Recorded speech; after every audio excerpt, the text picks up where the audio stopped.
బోట్లే కనిపిస్తున్నాయి.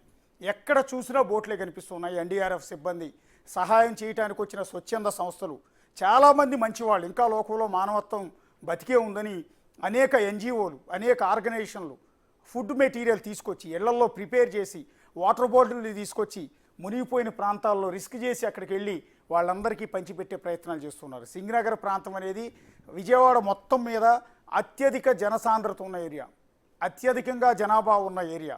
అక్కడ అద్దీ కూడా 90% అపార్ట్మెంట్లు అనుమతులు లేకుండా కట్టినవి. 90% అపార్ట్మెంట్లన్నీ కూడా అనుమతులు లేకుండా కట్టినవే. వాటిల్లో అతి తక్కువ రేటుకి అపార్ట్మెంట్ ఫ్లాట్లు వస్తాయన్న ఉద్దేశంతో జనమంతా కూడా సింగనగర్ ప్రాంతంలో మధ్యతరగతి ప్రజలంతా కూడా ఫ్లాట్లు కొనుక్కుని అక్కడ నివాసం ఉంటూ ఉన్నారు.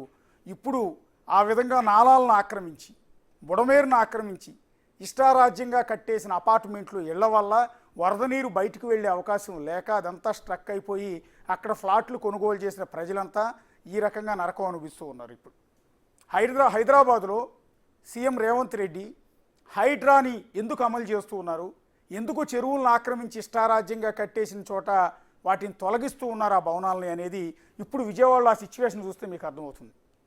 విజయవాడలో ఈ సిచ్యువేషన్ చూస్తే మీకు అర్థమవుతుంది ఎందుకు హైడ్రాని అమలు చేస్తున్నారు హైదరాబాద్లో రేవంత్ రెడ్డి అని. సో విజయవాడలో కూడా ఇదే విధంగా హైడ్రా అమలు చేయాలి, హైడ్రా లాంటిది ఏర్పాటు చేయాలి. ఖచ్చితంగా ఈ విధంగా నాలాలను ఆక్రమించి కట్టిన అపార్ట్మెంట్లని, ఇళ్లని, కృష్ణానదిని ఆక్రమించి కట్టిన మంతిన ఆశ్రమాన్ని, గెస్ట్ హౌసుల్ని, వాటన్నిటిని నిర్దాక్షిణ్యంగా కూల్చిపడేస్తే తప్ప వరద వచ్చినప్పుడు ఇలాంటి దారుణమైన పరిస్థితులు ప్రజలకు ఉండకుండా ఉంటాయి. ప్రజల్ని మోసం చేసి తక్కువ రేటుకి ఇస్తున్నామని చెప్పి అపార్ట్మెంట్లను అన్నింటినీ నాలాల మీద కట్టి ఈ విధంగా నీళ్లు బయట వెళ్లకుండా చేసి ఈ విధంగా ఆక్రమించిన ఆ బిల్డర్ల మీద యాక్షన్ తీసుకోవాల్సి ఉంటుంది. ఈ విధంగా నీళ్ళల్లోకి ఎందుకు నీళ్ళు వచ్చాయి? గ్రౌండ్ ఫ్లోర్, ఫస్ట్ ఫ్లోర్ కూడా మునిగిపోయే అంత నీళ్ళు ఎందుకు వచ్చాయి? వరద నీరు బయటకు వెళ్ళే అవకాశం లేకుండా వాటిని ఆక్రమించి కట్టడం వల్ల. సో ఇప్పుడు ప్రజలు నరకం అనుభవించడానికి కారణం ఎవరు? ఆ బిల్డర్లు, వాళ్ళకి పర్మిషన్ ఇచ్చిన అధికారులు, అక్కడున్న పొలిటికల్ లీడర్లు. సో వీళ్ళందరి మీద సీరియస్ యాక్షన్ తీసుకోవాలి. సో ఈరోజు ఇదిగో ఆ పెద్దావిడ చూడండి, వరద నీరు ఏ విధంగా ముంచుకొస్తుందో చూడండి సింగనగర్ జోన్లో. సో అదే సింగనగర్ నుంచి అక్కడ ప్రజలు అనుభవిస్తున్న నరకాన్ని మా కొలీగ్ జయరాం మనకు అందిస్తారు. ఒకసారి జయరాం. ఒకసారి దారుణంగా ఉంది. వరద ప్రవాహం మొత్తం కూడా అయితే ఈ ఇళ్లలోకి వచ్చిన పరిస్థితి కనపడుతుంది. ప్రస్తుతం మనం విజయవాడలోని లింగేశ్వర నగర్లో ఉన్నాం. ప్రస్తుతం ఈ వరద నీరు మొత్తం ఇళ్లలో పోయింది. ఇళ్లలో ఉన్నటువంటి సగం మేర కూడా ఈ వరద నీరు రావడంతో ఒక్కసారిగా అయితే ఇక్కడ ఇంట్లో ఉండే నివాసులు మొత్తం కూడా అయితే బయటికి వస్తున్న పరిస్థితి కనపడుతుంది.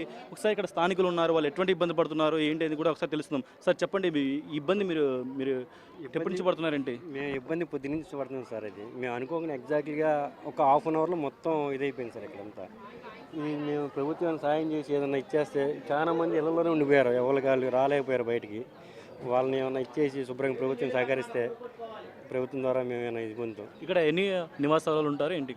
ఇక్కడ ఉండే సార్ చాలా ఉన్నాయి నివాసాలు. దగ్గరగా ఒక రోడ్డుకి వచ్చి 200-250 గృహాలు ఉంటాయి సార్ మొత్తం మీద.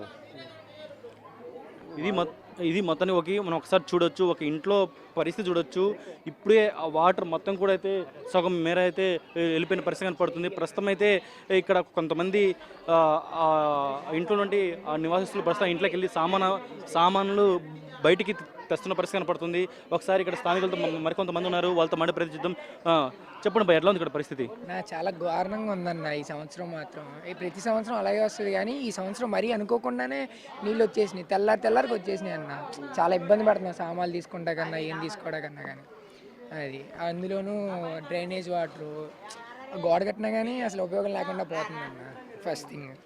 ఇది మొత్తానికి ఒక పక్క రిటైనింగ్ వాళ్ళు నిర్మించినా కానీ ఈ వరద ప్రవాహము ఎక్కువ ఉండడంతో వాటర్ మొత్తం కూడా అయితే ఈ రామకృష్ణ గారి ఇంటికి వచ్చిన పరిస్థితి కనపడుతుంది.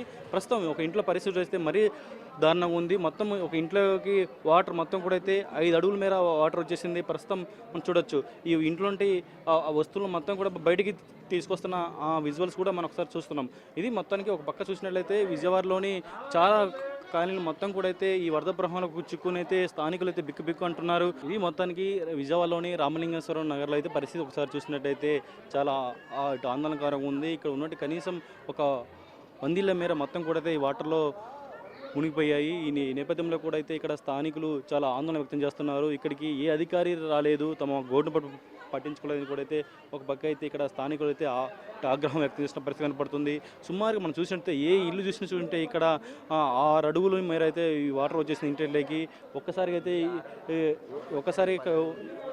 ఒకసారిగా ఇక్కడ స్థానికులు మొత్తం కూడా అయితే ఇంట్లో నుంచి బయటకు వస్తున్న పరిస్థితి కనపడుతుంది. ఇటు అపార్ట్మెంట్ ఉన్న చోట్ల వాళ్ళు అపై ఇటు అపార్ట్మెంట్కి వెళ్తున్న పరిస్థితి కూడా కనపడుతుంది. మనం చూడవచ్చు ఇక్కడ విజువల్స్లో మొత్తం కూడా ఒక్కొక్కరికి 5 అడుగుల మేర వాటర్ వచ్చి కూడా ఇక్కడ కింద ఉన్న వాళ్ళంతా మొత్తం కూడా అయితే పైన ఇంట్లోకి వెళ్తున్న పరిస్థితి కూడా ఒకసారి చూస్తున్నాం. ఇది మొత్తానికైతే విజయవాడలోని రామలింగేశ్వర నగర్లో అయితే చూసినట్లయితే 5 అడుగుల వాటర్ వచ్చేసాయి. దీంతో ఎప్పుడు ఇక్కడ ఏం జరుగుతుంది కూడా అయితే ఇటు స్థానికులు ఇక్కడ ఆందోళన వ్యక్తం చేస్తున్న పరిస్థితి ఒకసారి ఇక్కడ చూస్తున్నాం. ఇది ఇక్కడ ఉండే తాజా పరిస్థితి. OT studio.